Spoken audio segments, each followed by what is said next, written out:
PoPolitickin.com. What's up? Welcome to another edition of PoPolitickin.com. Artist Spotlight. I politic with Po. How you doing? How you living? Appreciate you for coming through, listening to this podcast once again. If you're new to the show, Po Politickin is self-help meets hip-hop. So we trying to learn you a little bit, but we trying to keep it hip. So make sure you like us on Facebook, Po Politickin. Subscribe on iTunes, whatever podcast you're listening to, subscribe to it. Whatever way, Podmatic, Stitcher, whatever way you're listening to it. And then also, like on YouTube, Facebook, iTunes. Yeah, so YouTube, Facebook, iTunes, all that. Yeah, get at me. In today's show, I'm politic with Marcus Darc from Erotic City, California. Yeah, so we go all around the world, man, to politic with new artists and everything. So we got him on the show. The interview is in progress. Yeah, I can't find the first part of it. So this part right now, he's talking about how he met R-Kelly. Because he met R-Kelly, he was signed to Death Row. So very interesting story from Marcus Darc. So we about to go in that right now. And like I said, make sure you subscribe on YouTube, iTunes, all that. Ah, holla. Gone. Yeah. Marcus Darc, the greatest. Come with me. All you ladies of love in hip hop. Come with Marcus Darc. My flesh to your flesh. We gon' pimp this Marcus Darc style.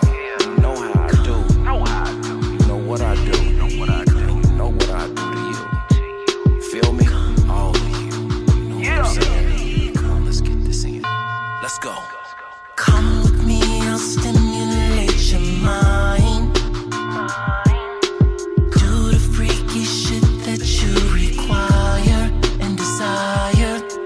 Let me light this candle. I hope that you can handle what I've got in store.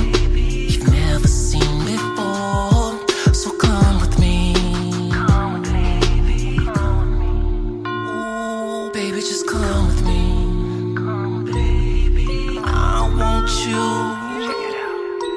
I'ma hit this kush, then I'ma hit that bush. It's so dark and such a freaky scene, doing shit that you can't believe. Marcus Darc, what you do to me, just some things that you've always dreamed. Now come with me. I love the way you moan when you're sitting on my bone. When you do the freak with me, I'ma hit it like an order. It's gonna be a pussy slaughter when I get with Monique. I love to see you moan when you're riding on my bone. When you do the freak with me, I'ma hit it like an order. It's gonna be a pussy slaughter when I get with Monique. Baby, just come with me. Come with me. Come with me. Come on, baby, just come with me. Come with me. Come with me. Baby, just come with me. Come with me. Come with me. When you sit on my face, baby, I want you. Baby, just come with me. Come with me. Come with me. Come with me. Baby, just come with me. Come with me. Yo, Smoothie. Come with me. Holla at him, man. I got a broad, but don't push me. Girl, you back in tits, ass, matching fat pussy. Picture paragraphs of poets. Max shit being quoted. Peep the weakness in these souls, got them open. Bow down, turn around, now I'm all in it. Smooth, all in a joint like I'm swimming. Pay attention, I hit Mary joint without no gifts. No flowers, Gucci's, none of that shit. Just a bottle above that. Let's hit some hugs that. Let's hit a tub, and then she said love. She took it too far, I had to bounce back to that sticky shit I left in my car. Yeah, back to my car, then I skirted on off. 27 acres, I hope this dude ain't lost. Yeah, I'm the boss, and this is how it's gotta be. S-M-O-O-V-E-E now. Put some smooth on it, now it sounds smooth on it. Now I know why ass really want it. Come with me, Keisha Cole, baby, run quick, see. Can you suck the dick now? While we ride around, ride all around, all around, all around. Why do this for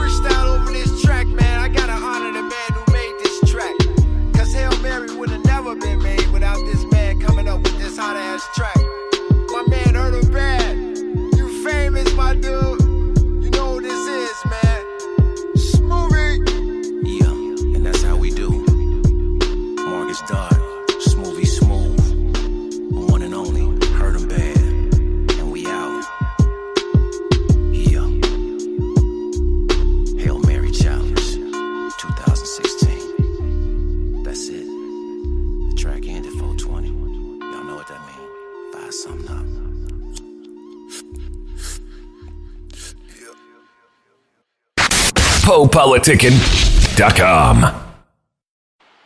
So Sean had another cat that he was singing with named Vince. I met up with the brothers. You know, we all started singing and harmonizing together. And at the time, I was managing R-Kelly. His name was Rob. I was managing Rob. And I took Rob everywhere, man. I took him to Jive Records. Every outlet that I had in Chicago, I took Rob there. And we were turned down. Wayne Williams, the guy who proclaims to, you know, have discovered Rob, I took Rob to Wayne Williams. Had Rob sit down, play for him. And Wayne was like, nah, man. And I was like, what you mean? He's like, nah, he don't have a look. He too ugly. And I was like, what? I'm like, what are you talking about, dog? I'm like, did you hear that shit he just played on that keyboard and sang for you? And he was like, yeah, but, you know, we looking for another look. Want the light skin kind of thing. Yeah, you know, he always want the light skin. Yeah. So Wesley changed that, Brother Wesley. Thanks. But anyway, you know, we got turned down. So it was a show in Chicago at the Regal Theater. It was kind of like, you know, Showtime at the Apollo. They had it once a month. You know, you go out and do your thing on stage, and the crowd picked the winner. So myself, Sean, Vince, we went and did the show. We came in second place. Rob, he went and did the show by himself. He came in second place. So one day we were at the studio doing some background work, and I was like, hey, we should do the Regal together. And everybody was like, yeah, that's a good idea. That's a good idea. So we started rehearsing right there in the studio, you know, working on dance steps and coming up with dance steps and choreography and all kind of stuff like that. And from that day on, after the night in the studio, we started waking up every day, 9, 10 o'clock, and we rehearsed 10, 12 hours a day, every single day, all day. 5 days a week, sometimes 7 days a week. Oh, the Jackson 5 in that shit, huh? you know what I mean? We were getting it, man, because that's what you really have to do. You gotta work at it. You gotta treat it like a job. You gotta perfect your craft. And we did the Regal, and we won, and we never looked back. We won everything after that. We went on to win Natalie Cole's Big Break show. Won $100,000 on that show. It was the American Idol back in that era. We came out to California. They flew us out to California 3 times. We were on the show 3 times, and then down to the semifinals, then the finals, and we won the finals. A lot of people were on that show. Eric Benet was on that show. You know, there's a few people that were on that show that are still doing their thing today. But we were the one and only grand prize winners. We were the one and only winners, man. And then the show ran for 1 season, and that was it. But after that, we just started doing, you know, kept doing our thing. We got a record deal. We already, you know, had a record deal with a record company called Tab Dash Records. May he rest in peace, a guy named David Hyatt. And nobody, you know, everybody wanted us, but David had us, and David didn't want to sell. He didn't want to sell our contract to nobody, especially after we did that TV show. Like, we had everybody, MCA, Quincy Jones. We had, oh man, everybody was offering us millions of dollars and all this kind of stuff. But David Hyatt didn't. He knew what he had. But somehow, Jive was in the right place at the right time, and they offered to buy. They offered to buy the group, and that's why. And we got transferred to Jive Records. But that's also the time the group was going. What happened? Because you kind of cut off. So what'd you say again? Which part? When you said they offered what? They offered Jive some money. Okay. They offered him $300,000. R-Kelly? No, the group. Oh, okay. They offered Jive $300,000 to buy our contract from Tab Dash Records. And they called. I guess they called Tab Dash at the right time because they sold. And we were sold to Jive Records for $300,000. And that's how we got on Jive Records. That's how R-Kelly got on Jive Records. So Jive told me, very wise to himself, he told me, I don't want Robert as a solo artist. We saw you all as a group. I want a group. But I don't want to lose Robert because I feel like he's the next Teddy Riley. So I know you all are going through your things. Can you work it out? And I was like, sure, we can work it out. But Rob really didn't want to work it out. We also had a deal on the table with Quincy. And so in my eyes, I was like, well, shit. And Quincy was like, okay, we'll take the group with or without Robert. So I really didn't care. I wanted us to all be together because we had a chemistry that was just incredible. But it didn't work out that way. And Rob got 3 guys off the west side of Chicago, named them Public Announcement. And if you look at the first single called Vibe, you'll notice in the video, Public Announcement is in shadow because Jive's thinking was, we'll make the public think this is the same group. They just changed the name. So they didn't show the guys in Public Announcement's their faces. They didn't show their faces. And Rob proved himself to Jive, and then that's why you saw that Public Announcement got fizzled right on out, like right after Sex Me. So, yeah, that's how that happened. And Jive kind of strung us along, keeping us under contract, wouldn't let us go because Rob told them that Quincy was going to sign us. So they didn't want us coming out at the same time because, here big break winners and R-Kelly goes solo. MGM got an album come out. They didn't want any of that. So they kept us on the contract, wouldn't let us out. After Rob's album came out, Public Announcement, then they released us. Well, wasn't instantly, but they finally released us. I would say because, politicking, but a lot of people don't understand, like, especially in the music business, like, a lot of people don't understand sometimes, like, you'll have record labels sign you just so you can't come out, like you just said, to sign you just to keep you from coming out with another artist and messing up his sales. It's real, man. It's really real. I've been through it. It's real. And, all you thinking about is, hey, listen, I gotta eat. And they spoon feeding you just to keep, the contract obligations up to par. But it's real, and it's not a game. And then I was also reading that you were signed to Death Row. Yeah, I'm here. I said I was reading that you were signed to Death Row too. Oh yeah, absolutely. So what were you doing? Like producing, singing, songwriting? What were you doing in Death Row? Describe Death Row. Everything you just named. So how was that? Like what was the years you worked with Death Row and everything? I came in right after the Chronic drop. Right after the Chronic drop. So the early ages, basically. Oh yeah, early. I'm singing background on a lot of the Chronic remixes and radio edits, things like that. I'm doing background like "Ain't Nothing But a G Thing, Baby." Songs like that. On Chronic, I'm singing backgrounds, and Drake would just call us. I had some different members than I ended up with, but at the time he would call us down to the studio, and we'd go down and do our thing, and it's an interesting story how I got signed to Death Row. Well, how did you get signed to him? Well, after the R-Kelly situation, I was like, I gotta get out of Chicago.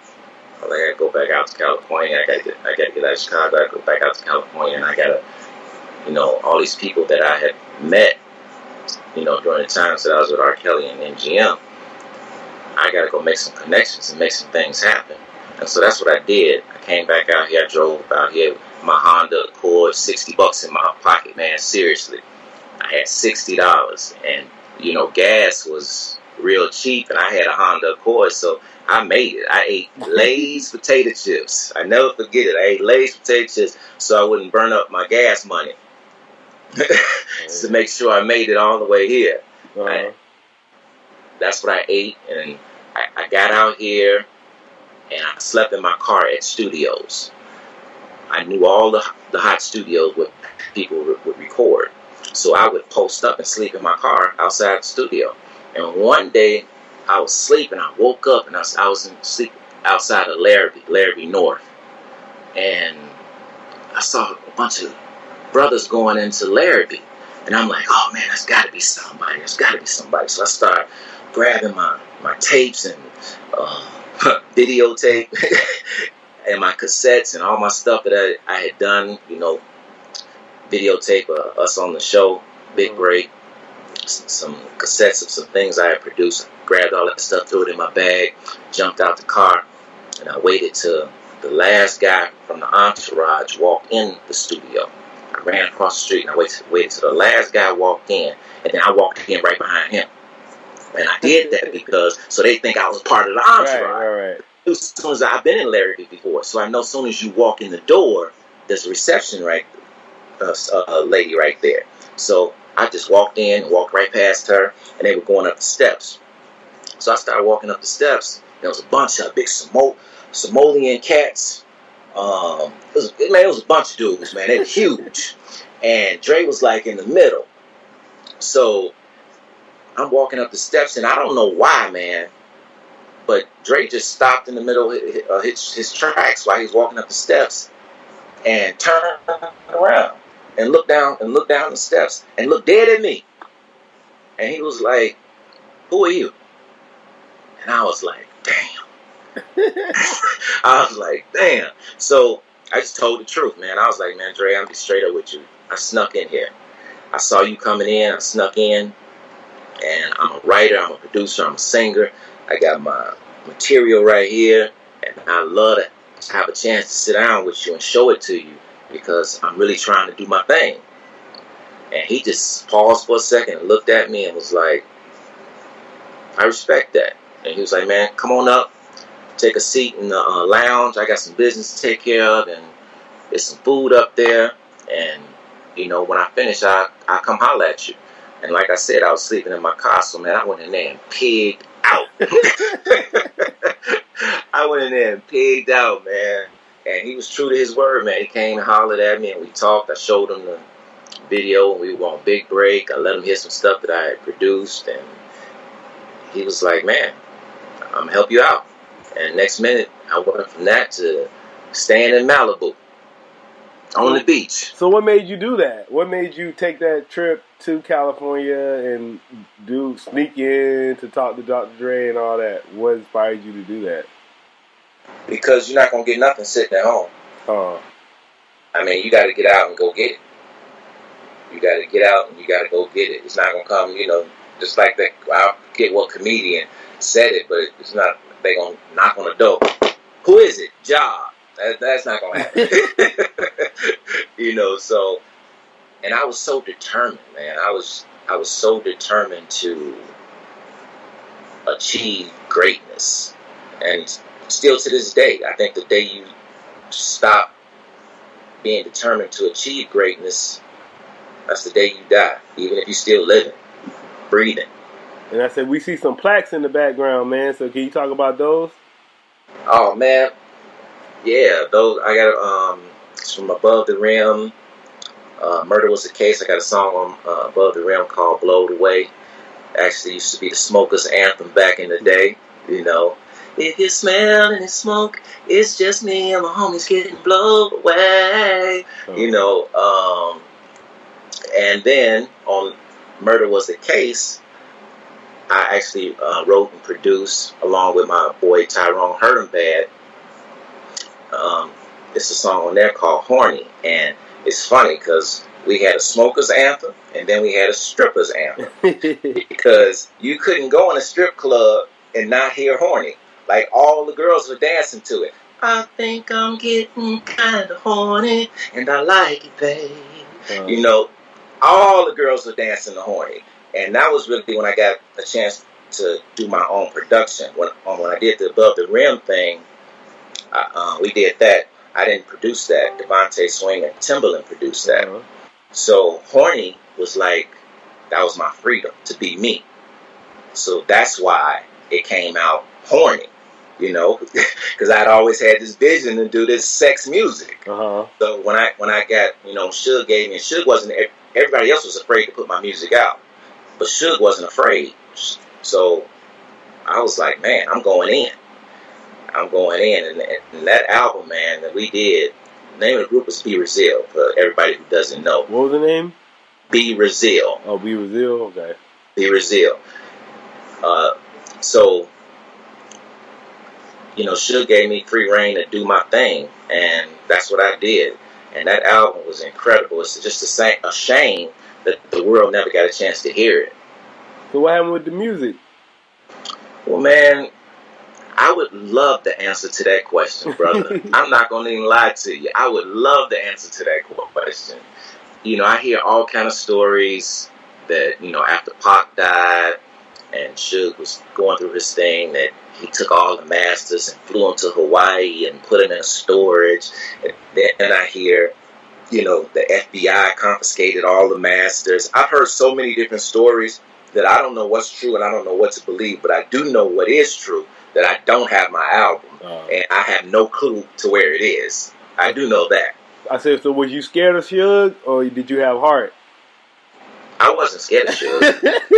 You know how it seems like they always portray him like, I don't know, they basically portray him like as a bully and used to beat everybody up if you say something to him. That's how they portray him. So was he like that or nah? Man, Suge has a bad rap. And, you know, people can, I say this all the time, I'm not speaking out of fear, I'm not speaking out of none of that, I'm speaking out of realness. What anybody can attest to, anybody that was on death row in that era, nobody can deny this at all. When you were on death row, you were taken care of, you were eating, and you weren't just eating, you were eating good. If you got in trouble, Suge got you out of trouble like that. You understand what I'm saying? Suge was a good dude. Suge is a good dude. They gave him this image of this being this monster, and you know, I saw Straight Outta Compton. I saw Straight Outta Compton a year before it came out,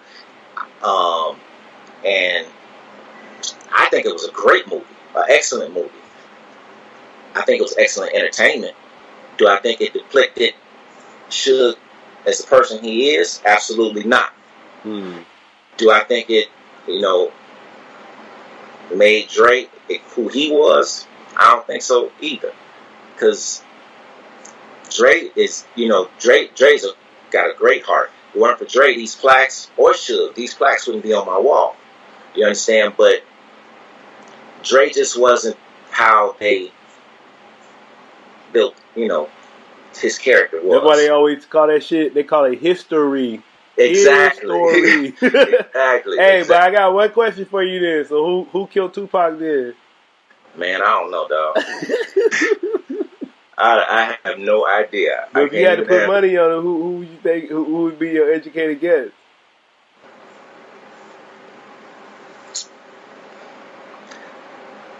I don't know. I don't want to say that over the line. They might come get me. All right. But on some real shit, I think that it was a hierarchy. You know what I'm saying? I don't think. I mean, think about it, man. You got the goose that lays the golden eggs. Are you gonna, you know, cut that goose's head off and cook it and eat it? And now it's not laying no more eggs? Right. People don't realize, man, All Eyes on Me, the Chronic sold 3-4 million when it came out, or 2-3 million, 3-4. Doggy Style sold 3-4, or not 4. Doggy Style sold 4 million. Murder Was a Case, Above the Rim. I think both of those are both 3 and 4 platinum.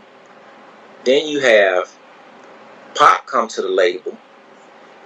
He puts out All Eyes on Me. All Eyes on Me sells 7 million records. Crazy, huh? And still counting and everything. And Pop was a workaholic. He was always working. So now we in a different, atmosphere now. We talking about 10 platinum, 10 times platinum. Why would you? And then he's not only that, he's becoming, movie star and all that. Huh? A movie star. Yeah, he's becoming a movie star. He's becoming all this. Why would any smart man get rid of that? Why would you kill him? So, man, I want you to talk about your project Twisted. Man, I did a interview. Speaking of Tupac, I did an interview on a Tupac forum talking about Be Brazil and talking about one of my group members that was in Be Brazil who produced half of the Machiavelli album. He did Hail Mary, he did Me and My Girlfriend, Blasphemy, Just Like Daddy, and I'm talking about the one and only Heard 'Em Bad, Tyrone Rice. So I did that interview, and after I did that interview, I got a lot of calls and I got a lot of, emails and things like that, asking me about the Be Brazil music and where is it? Just like you just asked me, where is it? Right. I'm like, I don't know, but and they're like, that sex music, man, we want to hear that. We want some more of that. So I was like, okay, well, you know what? Just like I said years ago, when I said music was going to get to this level and people were going to be saying just what they wanted on records, that time had arrived. We were here. Chris Brown came out with a song. Was it Chris Brown? Yeah, I'm gonna fuck you back to sleep. Yeah, I'm gonna say, who? I actually thought about it, and this is my favorite R&B group, and they make sex music. H-Town. Oh yeah, H-Town. Yeah, that's my group, cause they got like Lick You Up, They Like It Slow, Part-Time Lover, Full-Time Lover, Sexy. They got that shit. H-Town was the shit. No but doubt. it wasn't, to me, it wasn't H-Town though, it was Dino. So then once Dino died, I'm like, shit, I don't like really H-Town over that, because Dino was the one that had it. So, but yeah, man, I got a lot of calls and emails and asking me, where's that music? And I mean, I'm not talking about just from the United States. I got calls from overseas. I mean, emails from overseas. People asking me, hey, we want to hear that sex music. So I was like, man, I originated this as far as taking it to that extreme, saying things like fuck and pussy and all this on record, and really taking it to that level, but nobody would accept it at that time. Now it's like the norm. So let me go on and give it to him. And if I give it to him, I'm going to give it to him how I gave it to you and Twisted. That's why it's called Twisted, because it is twisted. I'm talking about everything. I'm talking about everything that people, like they used to say about Richard Pryor. They used to say Richard Pryor would say what you're thinking, except he would say it for you because you won't say it. So that's kind of what I do in my music. I say what you're thinking. I sing what you're thinking. You know what I mean? I sing what you're thinking. What you want to say to a girl, but you really don't. You're not gonna say it because you don't know what the reaction is gonna be. Well, I love women, and one thing, I'm not scared of women. So it's not like you're gonna kick my ass for saying it. So I'm gonna say it, and I'm gonna keep it real. And a lot of women appreciate that. Yeah, I was gonna say. So, what would you say your success rate is with the ladies, man? Since you could seem like you very direct. So what is the success rate? Oh, I'm batting. My batting average is real good. So what?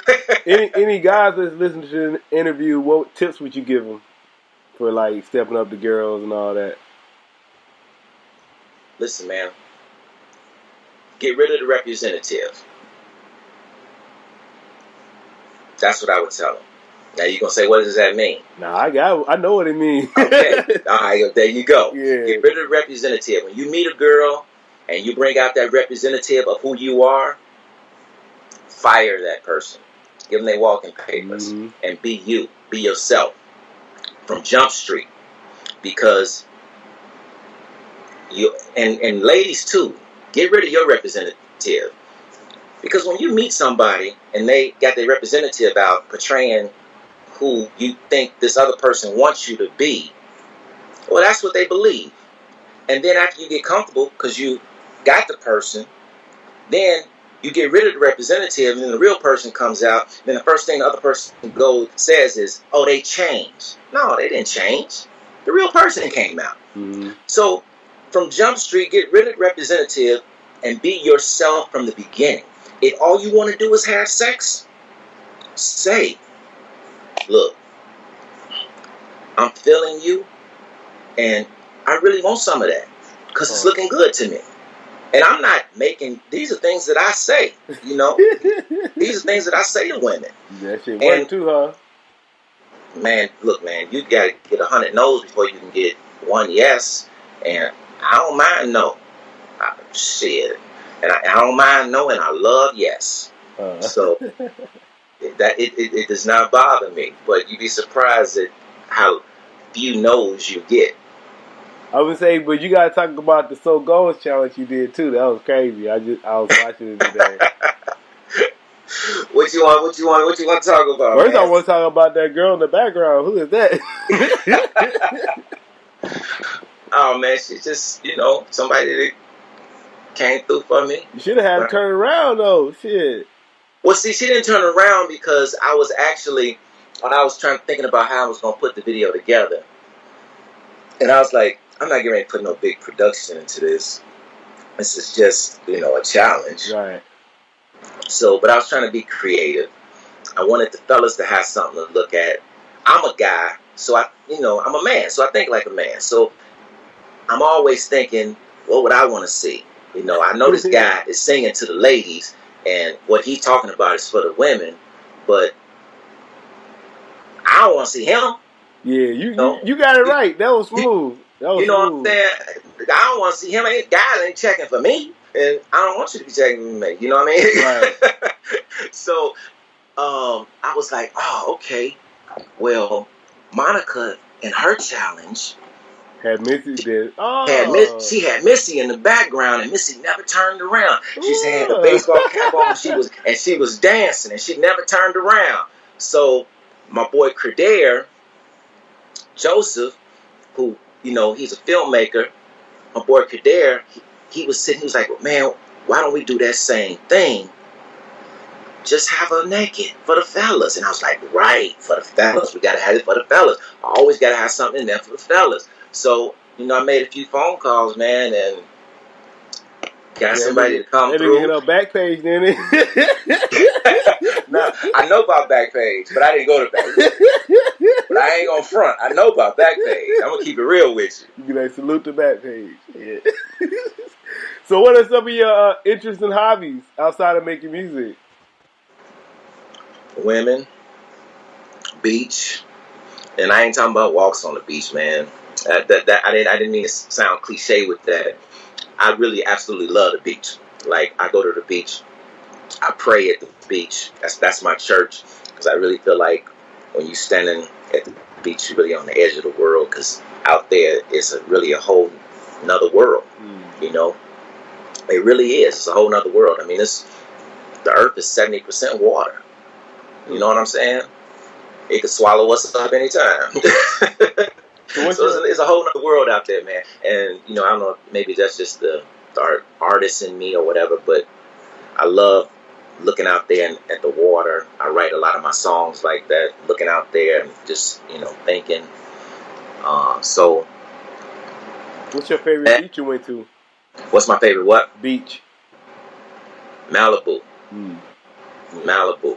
And it's a certain beach in Malibu. I don't want to name which one it is because to no. Now, I don't know. Like, I think some people going to come to see me. Not because of that, because, man, when I first started going to this beach, it was so secluded and private. Nobody knew about it, because if you're driving down Pacific Coast Highway and you don't know it's there, you'll drive right by it. Uh-huh. You see what I'm saying? So when I first started going here, man, it was beautiful. Nobody knew about it. The parking lot would be empty. You didn't have to worry about parking.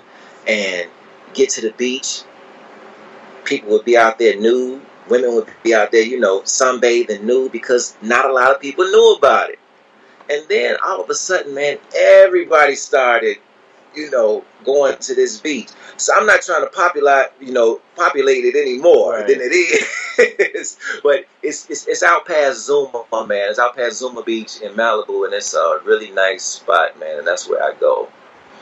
All right. So describe some of your daily habits and rituals you have.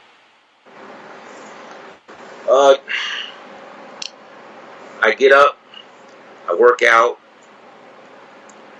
I thank God for waking up, and I spend most of my day, average day I wake up, I'm doing the same thing everybody else does. This, trying to get ahead and, trying to achieve greatness. I check my emails. I see what business I got to take care of and things like that, and then I go get my workout on, and then I come back, and then I figure out my next move. Am I going to the studio tonight? Am I writing tonight? What is it that I'm doing? Am I reading tonight? What kind of stuff you read? What kind of books you read? I like things like that are captivating, but also give you some knowledge at the same time. Mm-hmm. I like mysteries because I feel like life is a mystery. Which it is. There's no blueprint to life. It's a mystery we're living out. So I like things like that because I rarely watch TV, but when I do watch TV, those are the kind of things that I do watch. Now, when you talk about some of the sacrifices you made for your career so far, everyone you can think of in the book, except I sacrificed a lot, man. I have 2 children. I've always been in my children's life, always taking care of my children. But, time is something that you can't get back.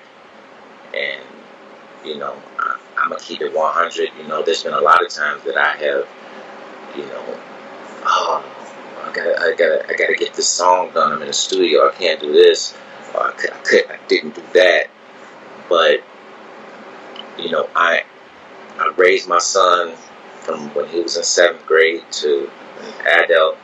My daughter is 15, and it's funny you asked me that question because before I put this album out, I couldn't say when it came to my children I made a lot of sacrifices. But I think with this album, and another reason why this album is so important to me is because I missed a lot of my daughter's freshman year, sophomore year in high school because I was so indulged in this album, So even though she's at that age where she is not, trying to holler at daddy, ain't no more Netflix nights, and she's not that. She's always gonna be daddy's little girl, but she's at that era where it's all about her friends now. Right. You know what I mean? It's all about her friends. Oh, daddy, I'm going with my friends. I'm going to skate. We're going to skate. I'm going to roller skating, and I'm going to do this. I'm going to Magic Mountain. I'm going to Disneyland. It's all about her friends. Mm-hmm. So, but I still wish I had, spent a whole lot more time doing that. So that's a big sacrifice for me. Because like I said, time is something you can't get back. So what motivates you to keep doing it, making music? Because I don't ever want my kids struggling, going through the things that I went through.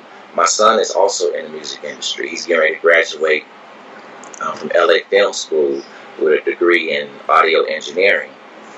And he is dope. And I'm not saying that just because he's my son. Because there was a time when he was not dope. And he came to me and said, Dad, I want to be in the music industry. And I was like, okay. So I drew I drew a treble clef. I don't know if you can see that, but I drew a treble clef and on a piece of paper, and I showed it to him, and I was like, "What is this?" And he stared at it for a long time, and then he was like, "I don't know." And I was like, "Okay, well, don't come to me and tell me you want to be in the music industry until you know what this is, because I feel like if you're going to be in this industry, you should know everything about it, even if it means not being cool, because that's what I did. Like I said, me and R-Kelly, we met in the choir at Kenwood Academy. I joined the choir instead of the basketball team, football team, any sports. I joined the choir because I always knew what I wanted to do with my life. And if I was going to do that, I needed to learn everything about it. You know what I mean? So he did the same thing. He got in school. He tried the track team first, and then he was like, this semester I'm joining the choir. And he joined the choir, and then he started perfecting his skills, and he started perfecting his writing, and he started reading more, because I told him, the more you read, the stronger your vocabulary is. And the stronger your vocabulary is, the stronger your writing is going to be. And now, man, he amazes me. I mean, real talk, he amazes me. He will spit some stuff that he's written, and I'll go, wow.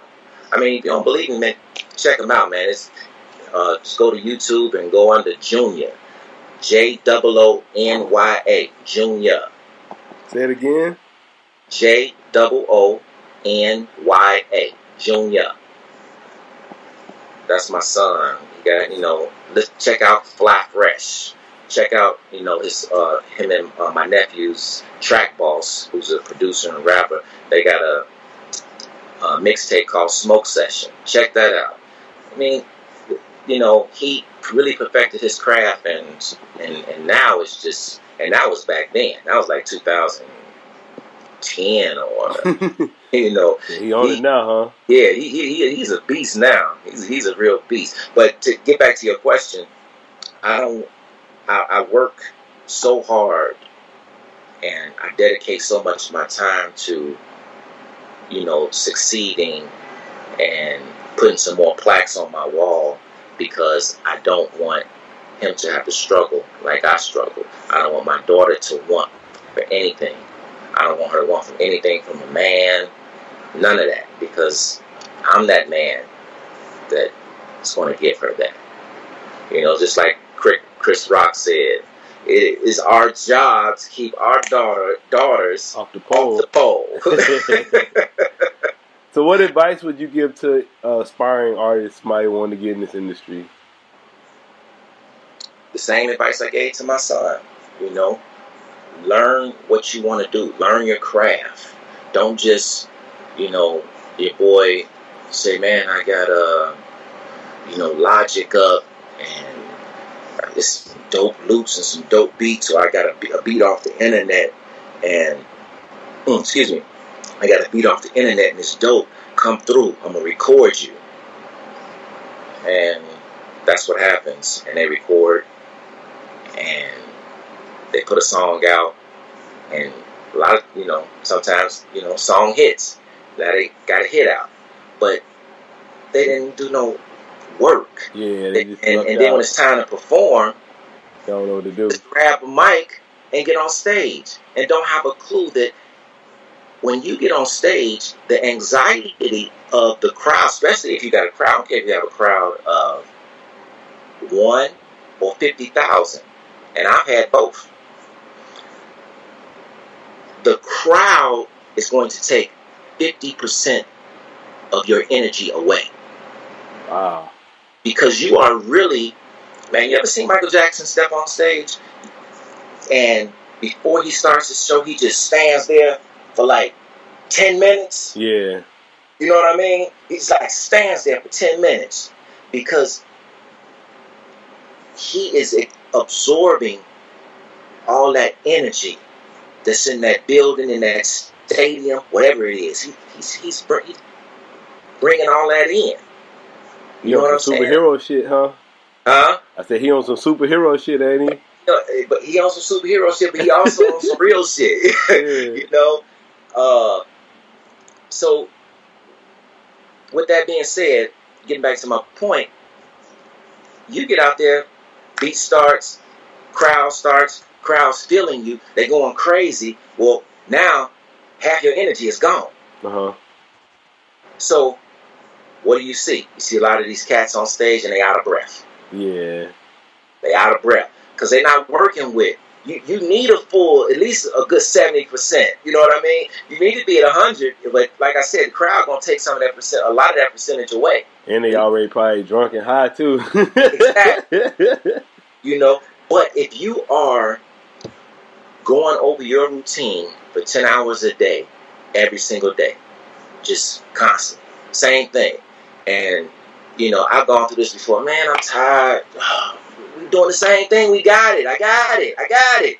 This is we've done it 100 times. I got it. But that's not enough. You got to keep going. You got to keep doing it. You know why? Because when you keep doing it throughout that 10-hour day, and that day you have a show, well, guess what? You only got to go on stage and do it one time. So that's going to be easy for you. Because every other day, you've done it 10 hours. You know what I'm saying? Yeah. So rehearse, practice, feed your brain with knowledge so you can't be taken advantage of, and copyright your music. Always copyright your music so you can get paid. And steady grind. Don't quit. I mean, everything else is acceptable. Falling down is acceptable. You know, losing is acceptable because you got to lose to win. You're going to lose. All of that, crying, you know, breaking down, sacrificing, all that's acceptable because you're going to go through all of that. But quitting, that's not acceptable. That's not acceptable. My parents didn't raise a quitter. My dad didn't raise a man who's a quitter. So quitting is not an option. Don't ever let nobody tell you you're too old, you're too young, you this, you that.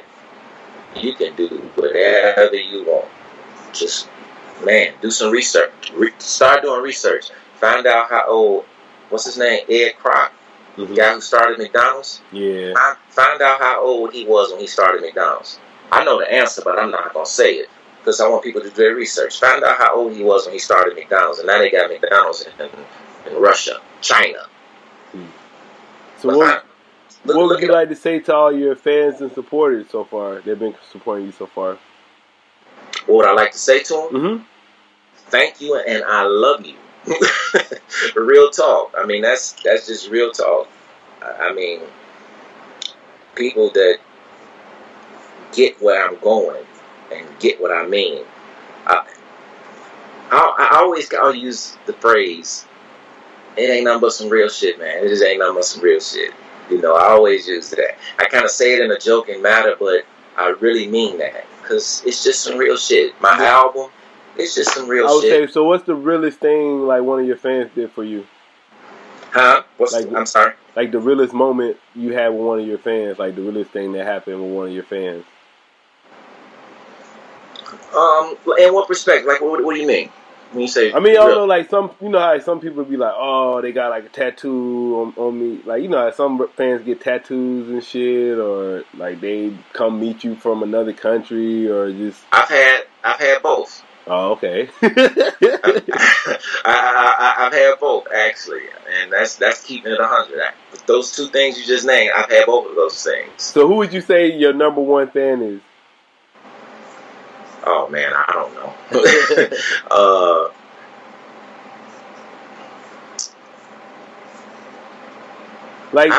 Is it like some people like I don't know? Because I know, like, let's say like when you have fans or whatever, is it like people you always remember no matter what, or is it like you can forget the names, or is it like, you know what I'm saying? Well, if you asked me that question before 2004, I could tell you my number one fan was probably my best friend Byron. We've been best friends since second grade, and he has always, you know, supported what I did. Always, you know, when I fell down, and him and my cousin Dre, and my boy Major, but Byron passed away in 2014. 2004. Mm-hmm. So that, I know if he was still here today, he would be supporting me 100%, and he always did. And my boy Major, he's the reason I went solo, because after after we broke up, I was sitting up talking to him, and I was like, yeah, I gotta, figure out what my next endeavor is gonna be and put another group together. And he was like, man, why are you putting another group together? He was like, do you. He was like, it's time to do you. Just do you.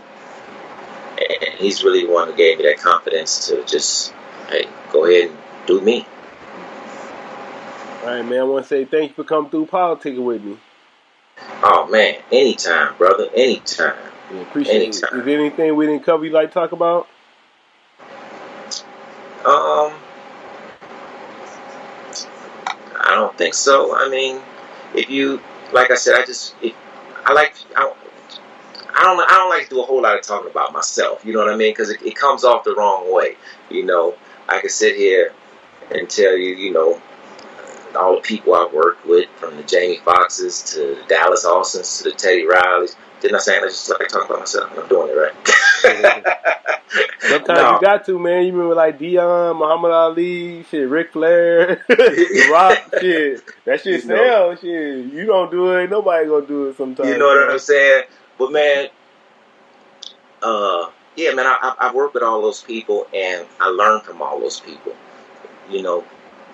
Being in the studio with Dr. Dre, I hear a lot of people say things about Dr. Dre, like, oh, Dr. Dre, he don't do this, he don't do that, he gets beats from this person, that person, he do this. Well, a lot of people do that. But that does not discredit Dr. Dre's talent and his skills, because I've been in the studio with him, and I seen a track before the doctor actually performed surgery on it. You know what I mean? Since we're speaking in that perspective, and then after Dre put his touch on it, it's like, wow, wow. And I would just like sit back and watch him. And anybody I worked with, when I worked with Dallas Austin, I would sit back and watch him. Teddy Riley, Devontae Swing, Timbaland. I just sit back and watch them, see what they're doing, because the day you stop learning, man, you lost in this world. You got to keep learning, and I would always want to learn. I would sit back and watch R-Kelly. He taught me a lot of things. I taught him an awful lot of things. You know what I'm saying? So, you just gotta keep learning, man.